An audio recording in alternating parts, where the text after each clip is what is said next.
آج جشن تو یاد ہے، آج مشن رسول بھول چکا ہے۔ اللہ کے رسول دنیا سے رخصت ہوئے، سیدنا ابو بکر رضی اللہ تعالیٰ عنہ خلیفہ بنے۔ کیسی عظیم خلافت ہے۔ پتہ چلا اللہ کے رسول نے لشکر اسامہ کو روانہ کیا ہوا تھا۔ اللہ کے رسول کی وفات کی خبر سن کے لشکر اسامہ بھی واپس آ گیا ہے۔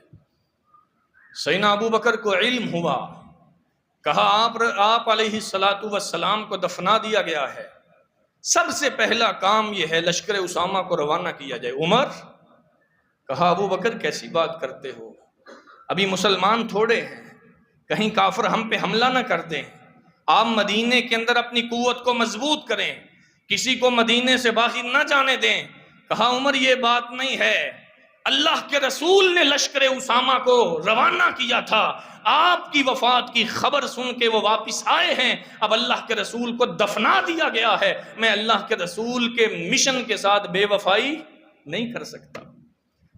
ابو بکر کا دور خلافت ہے، منکرین زکوٰۃ اٹھے ہیں، مدعیان نبوت اٹھے ہیں، سب کا کلا کما کیا ہے۔ حضرت ابو بکر کھڑے ہوئے، کہا لو منعونی عقالا کانوا یعدونہ علی عہد رسول اللہ صلی اللہ علیہ وسلم لقاتلتہم۔ لوگو، ایک رسی جو کسی اونٹ کے گلے کے اندر ڈالی جاتی ہے، یا ایک چھوٹا سا بکری کا بچہ جو لوگ بطور زکوٰۃ اللہ کے رسول کے زمانے میں دیا کرتے تھے، آج ابو بکر کی خلافت میں اگر کوئی بندہ یہ جرت کرے گا کہ میں وہ بکری کا بچہ بطور زکوٰۃ نہیں دوں گا، میں وہ رسی بطور زکوٰۃ نہیں دوں گا، سنو یاد رکھنا، لقاتلتہم فی، میں اس ایک رسی کو لینے کے لیے، میں اس ایک بکری کے بچے کو لینے کے لیے ان کے ساتھ قتال کرنے کے لیے کھڑا ہو جاؤں گا۔ نبی کا مشن، جشن چھوڑ دو، مشن کی طرف پلٹ آؤ۔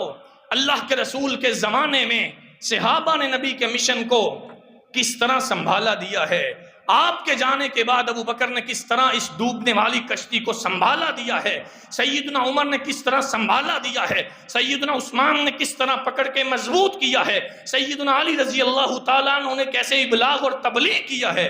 ہم کیسے لوگ ہیں، ہمیں صرف جشن یاد ہے۔